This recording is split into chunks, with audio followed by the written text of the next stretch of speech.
It's another amazing day in Denver. We are living in Denver, Colorado, and today we are going to tell you all about the pros and cons of living in Lakewood. The good, the bad, the positive, the negative, and all things in between.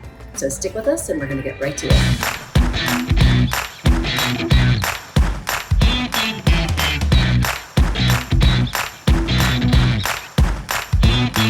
I'm Michelle Wise. And I'm Cheryl Crown. And we are living in Denver, Colorado. If you're looking to make a move to Denver, or you currently live within Denver and you want to move within the Denver City metro area, you've come to the right place. Because we live here, we can give you the inside scoop on everything Denver. So please be sure to tap the bell below and subscribe to our channel so you'll be the first one to know the next time we drop a new video. Yep. And while we are licensed realtors here in the state of Colorado, we love making these videos for informative purposes. So the reason we do this is just to kind of give you all the good information about our great city here in Denver Metro. So make sure you give us a call, shoot us a text, or send us an email. All of our information is down below. And we get calls and emails every single day, and we personally respond to each and every one. So regardless of your time frame, we are totally here for you. So with that said, and I also wanted to mention that it doesn't matter what your time frame is. If you're looking to move now or in the future, we are here for you no matter what. So with that said, let's get to it. Okay, so we are here today in Lakewood, and we are wanting to give you the pros and the cons, why you should or maybe why you shouldn't move to Lakewood, Colorado. We've got all the inside scoop, and so, we want to share that with you. Yep, absolutely. So we'll start with some demographics. Lakewood is the 5th largest city in Colorado, and it's home to about 160,000 people. The median home value is about $377,000, which makes it super affordable if you are planning to move to Denver Metro and you want more affordability. We'll talk about that more as a pro and a con, but yes, 377 is low relative to the rest of Denver.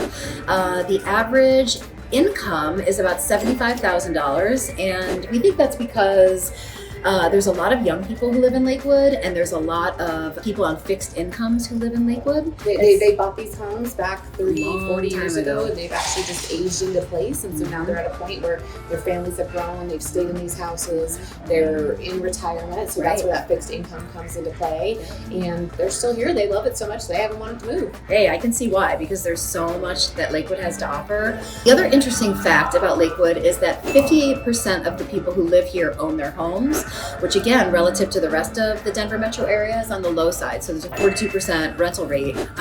So, it's a good place to get your feet wet in Denver. And then when you decide to buy, Lakewood could be a good choice for you as well. Yeah, its location is perfect. Almost can't get any more perfect because you're about equal distance between Denver city center and the mountains. And so it's about 10 or 15 minutes, depending what side of town you're on, to get to Denver, to get to work, to get to the theater, to get to anything you want to do down there, sports events, etc. And then you're about 15 minutes to the foothills, where then once you get there, the Rocky Mountains are your playground. You can do anything from there. So yeah, absolutely. And then proximity to DIA is a little bit further because we are on the west side of town. So if you do spend a lot of time at the airport, Lakewood might not be the best choice for you unless you're in the more easterly point of Lakewood, which is closer to Denver Metro. Yeah, but make sure you check out our Lakewood map tour, because I will be going over all the ways, ins and outs, and directions of where everything is located. So that gives you a better visual picture of what that looks like. Yeah, so I think location overall we've decided is pro number 1. Absolutely. Yeah. And then pro number 2.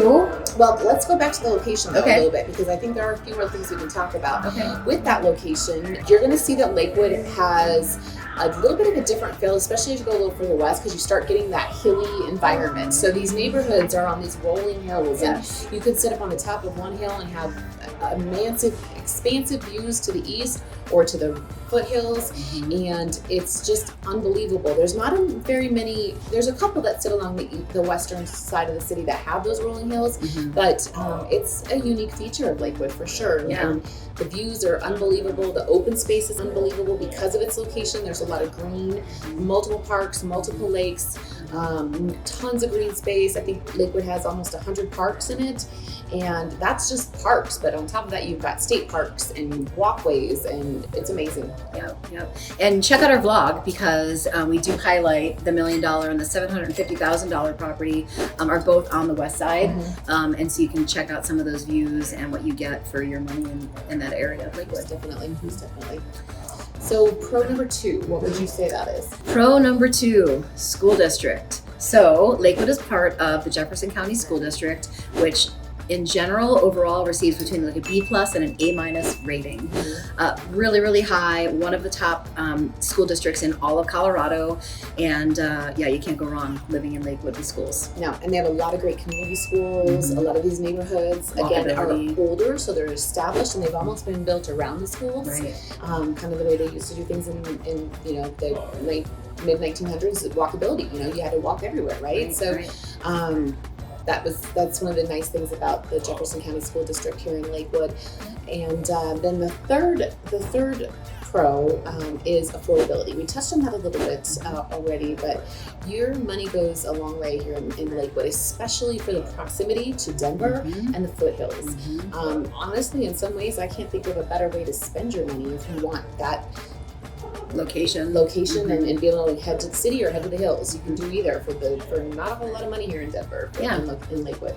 Exactly, and right now the most inexpensive property on the market is about $260,000. It's a 1-bed, 1-bath condo.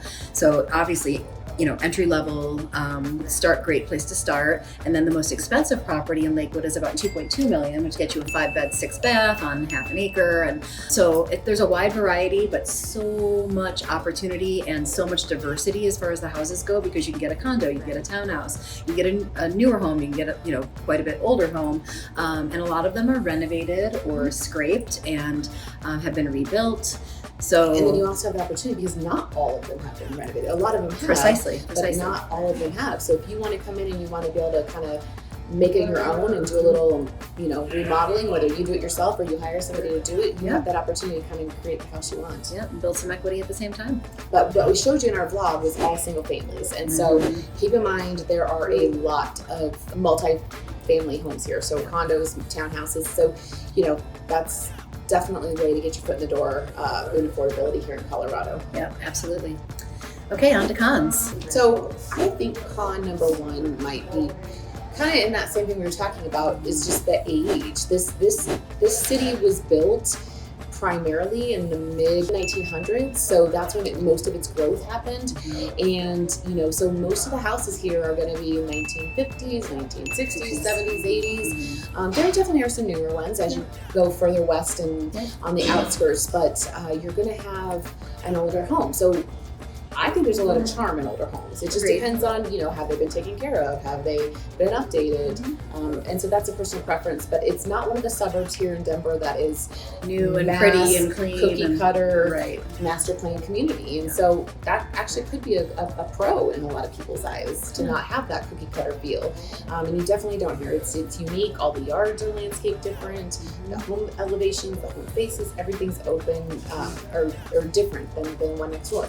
And along with that, there aren't a lot of HOAs in Lakewood. Again, could be a con, could be a pro, depending on your perspective. Some people love the fact that they aren't, monitored by someone or a committee of people within their community. But so you do get that diversity. You do get, you might get the house that has the long grass with weeds but right next door you'll have the perfectly manicured property with tulips, abounding. So so it's, again, personal preference. Yeah, absolutely. So con to airport. So we talked a little bit about proximity to the airport. We mentioned location is amazing in Lakewood in general, unless you work or travel to the airport frequently, because the traffic is a nightmare, can be a nightmare, and it's further than most of the other suburbs in and around town. And you pretty much have to go through the city. Yep. So there's, in order to bypass the city, you're going way south or way north. That's so true. It's pretty much all city driving. 6th Highway, I-70, 6th Avenue. Yeah.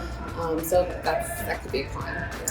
Con 3 would be that because we talked about the age of Lakewood and how it developed, there's really not a downtown or a city center feel. They do some things to try to create some of that. Like Belmar. Belmar is a shopping center, and it's an outdoor walking mall. So they try to do that. They hold events there. So they do. The city does try to bring in those kinds of feelings, but there's not that old historic town feel that you get in surrounding cities like Golden or Littleton or something. And with that, we didn't talk about the activities that that Lakewood offers. They do a lot of activities, and I think this is a pro. I'm going to throw it back to the pros here, they do like a cider fest. They have a huge arts center, or arts influence on West Colfax. They have a big cultural area that's art galleries, and they do art festivals and just a massive expanse of things like that the city does. Yeah, and Bear Creek Lake State Park. You can go swim and boat and paddleboard and fish and go to the beach, and there's a lot of water in Lakewood, oddly enough. Hence lake. That's why I call it Lakewood. I'm not sure, but probably. Yeah, but there are quite a few lakes, not big lakes, but and also proximity to Chatfield. Yeah, the reservoir is huge, and you can motorboat and ski and tube and do all the other things you can do at Bear Lake Park, except you can do it with a boat. Yeah, one of the fun things they do in Lakewood that I've heard about, I've never actually been to it, but I've wanted to go all these years. They have a cider festival, and with that, it's not like the new hard cider; it's the old-fashioned cider. But they have apple pressing events and apple pie contests and apple farm tractor pulls and things like that, which I find kind of interesting because it's not like we have a whole bunch of apple trees here in Lakewood. But I don't know how that ever developed, but it's a big thing that the town rally around. And they also do like movies in parks and farmers markets and things of that nature. So there's a lot of things they try to bring in, even though there's not one specific downtown area for that. Well, thank you for joining us on this pros and cons video of Lakewood. Be sure to check out the map tour that Michelle does for Lakewood, as well as the blog, so you can get an idea of the housing opportunities and that type of thing. And make sure if you're ready to make a move here, or you just want more information so you can help guide you a little bit, give us a call, shoot us a text, send us an email. We are here for you. And please be sure to subscribe to our channel so you can be the first to know the next time we drop another video. See you next time. Share the love.